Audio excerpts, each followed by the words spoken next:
Hello everybody, how are you? Today I'm bringing you a new video. I'm gonna explain you a little bit about an orchestral composition I did a few days ago, and I shared this in my Instagram account. And I asked you guys if you were interested in having me explaining this composition, how I did it, what instruments I'm using, on all of that. So here we go. So as you can see, we have these different MIDI tracks that I have here. Basically, we have a string section, I have a brass section, then I have a woodwind section, and then I have orchestral section. Basically, I have almost everything that the regular symphonic orchestra has. Also ARP, that I forgot to mention. So this sounds like this.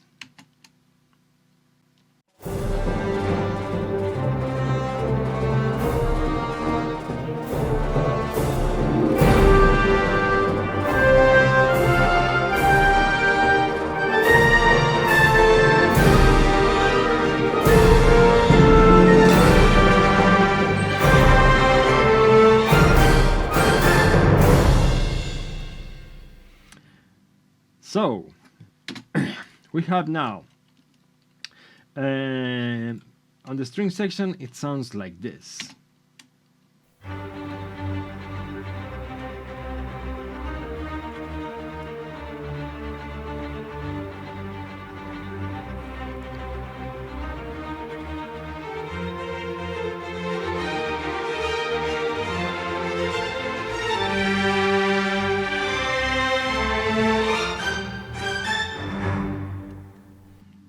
Alright, as you can see, I'm using mainly on the first part, I'm using basically spiccato sounds, so that it has this punchy sound.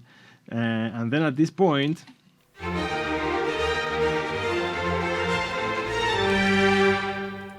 I liked in particular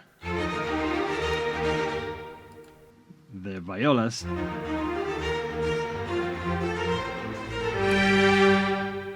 And then in this particular part, everything goes on the legato patches, all the orchestra except for the basses.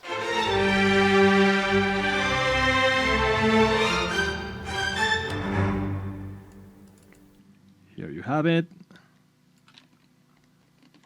Okay, everything is basically everything is octaved. We have 3 octaves for the melody. Okay, so this is basically the string section. Okay, let's move on to the brass section. So it sounds like this.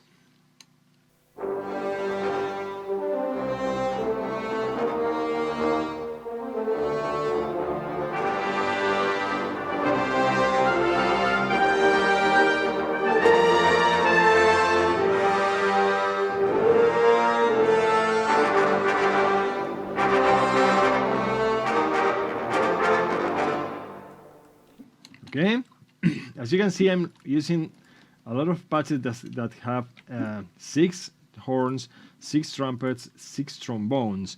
That obviously is intended to make this sound big. Okay, it's not necessary that this will work in a regular orchestra, in a real orchestra, but when you are using samples, this is very, very useful. As you can see, in this particular case, there are moments that there could be 10. 8. 8 horns, because here in this line you have 6, and then we need to add 2 more of them. Okay, so basically we had now trumpets, and I have a dog that is dreaming somehow.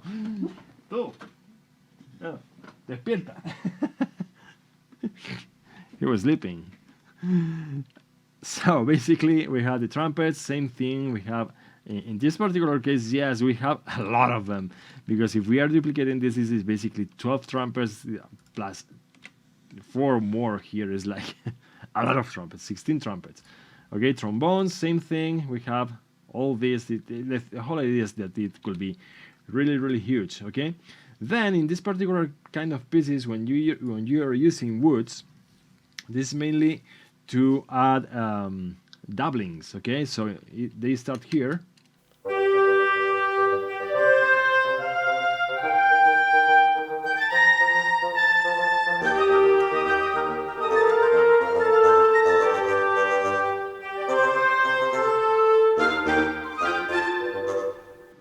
Okay, you have the bassoon playing along with the tuba and playing along with the basses spiccatos, as you can see here.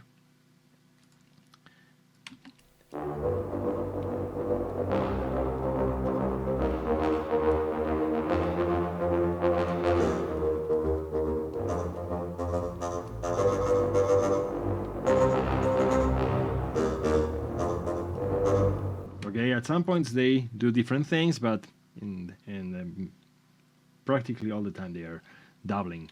Okay, and then we have basically they move with the string section. For example, we have the piccolos staccato and the oboes that they are doubling the violins 1 and the violins 2 in this part.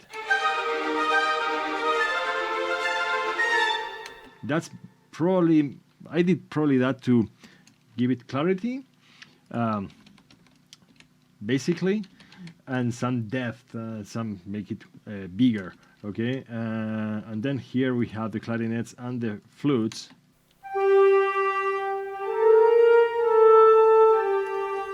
Okay, that goes with the melody. That in this particular part, I think, is the trumpets with along with the horns that are playing that.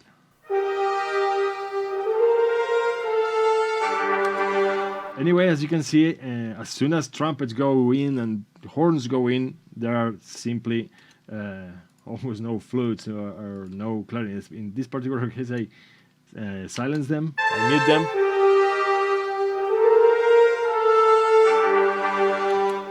But anyway, as you can see, they're barely noticeable in there. Okay. So next thing, I have something here. This here. This helps to the violins. Okay, give that sense of running up. Okay, and then finally we have the percussions. Very straightforward.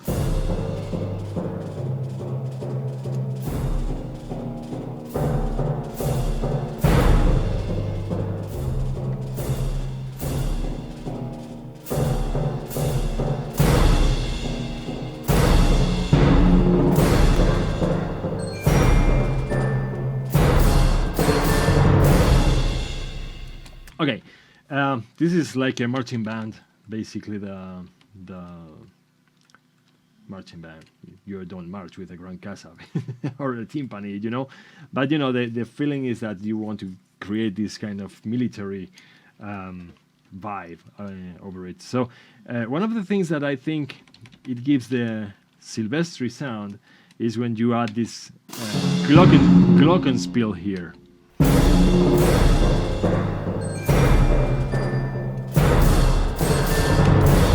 To the main melody, during the main melody.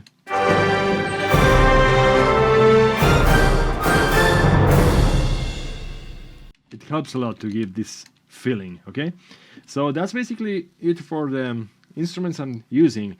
Then, about the orchestration, as you can see there, this is a very simple track. I play this in, I'd say in G minor. Okay, but the first chord is actually fifth, so it doesn't really define what where we are playing. Sorry.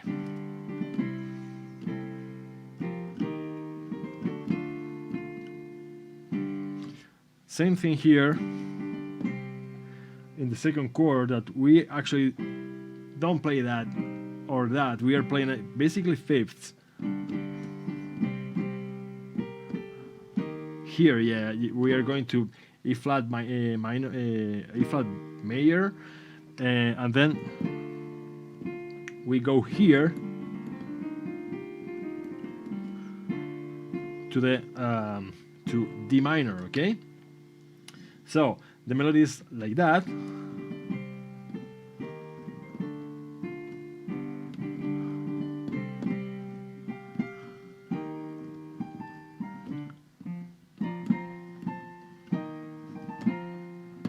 Okay, there are two parts mainly, and then they combine. So what I did here is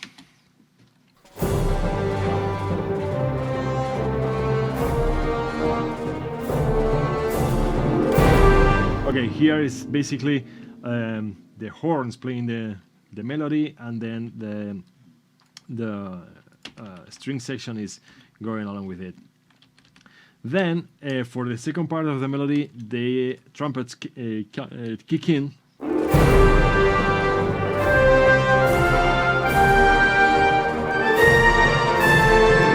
Okay.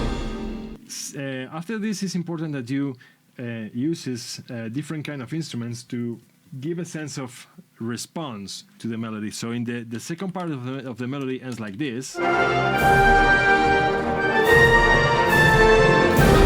You have da da da da da. Then you have the trombones basically giving the answer to that.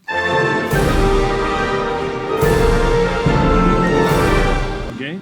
Along with it, I think if I remember correctly, there are the clarinets playing. There are not anything.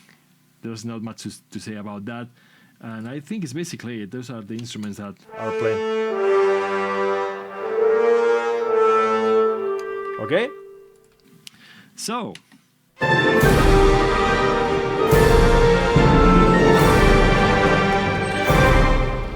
then here we go with the full orchestra making the full string section doing the melody for effect for the double bass. Then also the horns. Okay. And we have flutes, oboes, and clarinets doing the melody. So that's a lot of instruments doing those that melody. So that we have a different vibe from the first one that went only with the horns.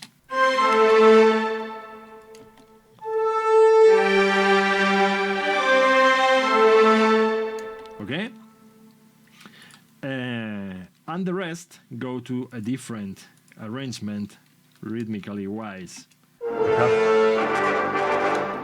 We have this with the basses, and we have this with the bassoon, and we have this with the snare.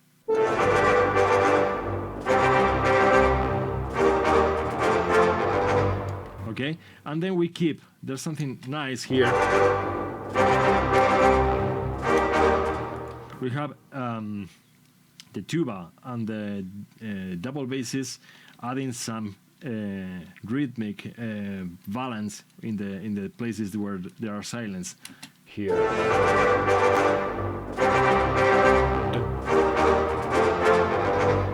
And the rest is mostly self-explanatory, as you can see. Okay, just simply two accents. Okay, and the conclusion with the ta-ta-tan. Okay, here what is interesting is that we have this. I think it's six. Exactly. Okay, this could be here probably. Okay. It's actually one more note as I'm seeing here. Maybe it will sound better. Yeah, it's better like that. Okay. So basically that's all we have. If you ask me about libraries, this is mainly Spitfire. I'm going to show you here. This is mainly Spitfire. I only use I like to use different different tracks for every articulation, because then it's easier to control when mixing, and it's also easier to liberate some RAM, some memory from the RAM. So I think it's better that way. Here it's basically the same thing: spiccato brasses, and then Spitfire brasses, and then we have again Spitfire woodwinds. Okay, for the percussions we have different stuff. We have True Strike here. I have the Grand Casa with the same library. Timpanis are also the same. I think all of this is basically True Strike. Okay, so this is basically it. I hope you enjoyed this and you learned something from it. Let me know if you want to know something else, or if there's something that I haven't mentioned. Let me know so that I can improve these videos. And okay, see you in the next one.